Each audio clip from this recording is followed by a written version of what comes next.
mbaye ikaze mu gice cya kabiri cy'ikiganiro cyacu My Saturday Show kuri radio Ikizere, aho tugiye kurebera hamwe amakuru yagiye avugwa mu bitangazamakuru bigiye bitandukanye ndetse na social media cyangwa se imbuga nkoranyambaga. Nk'ibisanzwe muri kumwe nanjye Inosa bimenye Imana. Mbaye ikaze, reka twanzike amakuru yacu tuyatangire mu myidagaduro, turebera hamwe ibyagiye bivugwa mu Rwanda ndetse n'ibyagiye byandikwa hano mu binyamakuru bikorera hano mu Rwanda.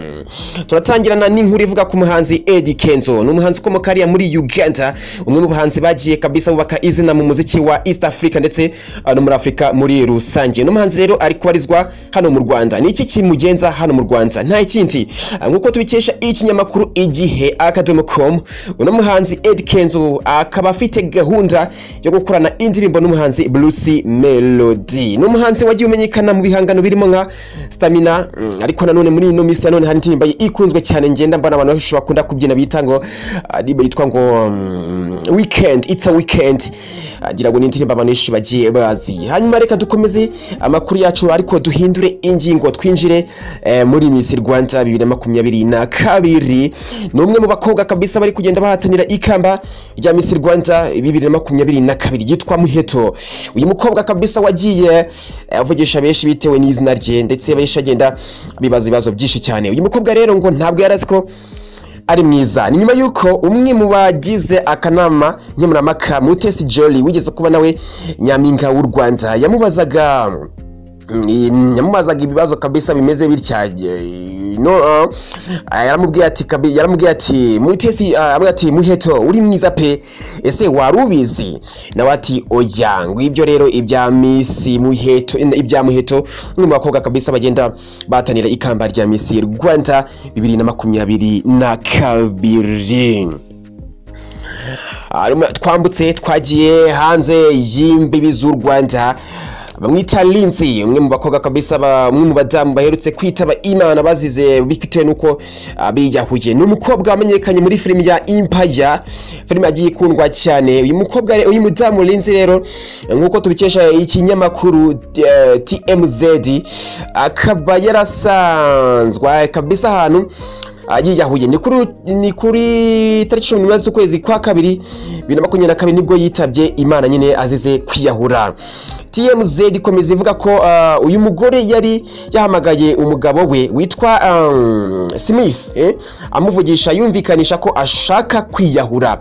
Bikaba bivugwa ko yaba yarishwe no gufata ibiyobyabwenge birengeje urugero. Navuga ngo kabisa Imana imwakire mu bayo. Dukomeza amakuru yacu nyine agiye avugwa nyine mu bitangazamakuru bigiye bitandukanye. Reka twerekeze ku US magazine kabisa. Ikinyamakuru na kabisa nacyo cyagiye cyandika byinshi cyane, bamwe kivuga kuri Kim Kardashian. Uyu mudamu rero ngo urukundo ragurumana hagati n'umunyarwenya witwa Pete Davidson. Ni nyuma yuko nyine Kim Kardashian agize gutya gatandukanya n'umugabo we Kanye West. Nagiye nabona kabisa Kanye West agenda amushinja ko atari kumukorera ibintu byiza. Kanye West yewe anavuga ko yifuza kuba yasubirana nawe, ariko Kim Kardashian kabisa ati ibyo ntabwo bishoboka. Akaba nyine wundi yibereye mu munyenga nyine witwa Pete, umunyarwenya nyine kabisa, niwe bagiye binjoyinga nyine mu rukundo. Hanyuma nagiye mbabwira ati kabisa nyine ikinyamakuru US magazine nicyo cyagiye nyine kibitangaza nyine kigaragaza amafoto ya bano babiri Kim Kardashian ndetse n'uyu Pete kabisa bagenda baryoherwa n'urukundo. Reka dufata akaruko gato mukanyanze tugiye mu makuru y'imikino, turebe mu Rwanda n'ibiki bivugwa cyangwa hanze n'ibiki bigenda bivugwa. Iyi ni Radio Ikizere, nge nitwa Inosa bimenye mu kiganiro My Saturday Show.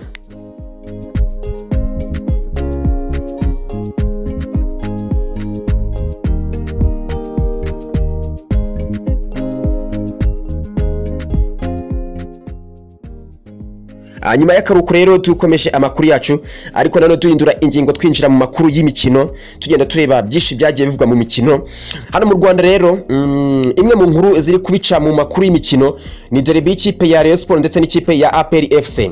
Iyi derby rero ikaba yarahawe umusifuzi witwa Ishimwe Claude kugira ngo abe ari we wasifura uno mukino. Niba mbyibuka neza, uno musifuzi aheruka kusifura match ya Rayon Sport n'ikipe ya APR muri 2019. Hanyuma turebeye kuri current form cyangwa se kuri performance cyangwa se ku musaruro w'amakipe, ikipe ya APR navuga ko iri hejuru ugereranyije n'ikipe ya Rayon Sport. Match igomba kubahuza nyine, igomba kuba kuri wa gatandatu saa 9 n'igice. Reka twitega amaso turebe uko bizagenda. Gusa icyo nababwira ko ni match kabisa iba iteye ubwoba, nubwo nagiye numva uramutoza bamwita Manwe cyangwa se Manudi nkuko bamwita mu Kinyarwanda, Manudi. Coach Manwe kabisa uriya munye Portugal avuga ati ngiye bya derby ntago mbize neza ariko azabibona uburyo nyine kabisa ari ibintu bidasanzwe. Hanze y'u Rwanda rero twambutse amazi magari twerekeza hariya kabisa mu Burusiya.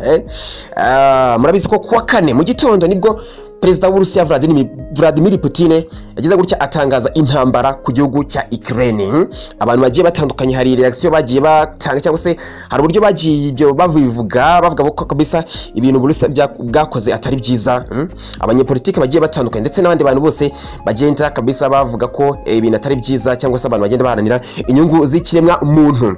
Ku shuri ya mbere rero umukinnyi wayigize umwuga bamwita Simolov, ni umukinnyi n'ubundi usanzwe ukina ikipe y'igihugu y'Uburusiya, ariko akanakina ikipe yitwa Dinamo Moscow, ni ikipe n'undi yahariye mu Burusiya.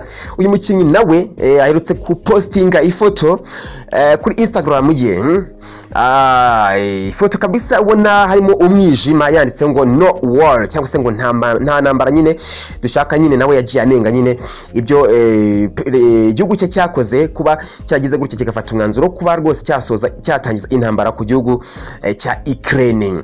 Hanyuma rero munyemerere amakuru twe tuyasubicyanga, turaza gukomeza n'andi makuru agiye atandukanye. Radio ni Icyizere, nge nitwa Innocent, bimye success kabisa. Mukomeze mugubwe neza kandi munongerwe n'ibiganiro byacu.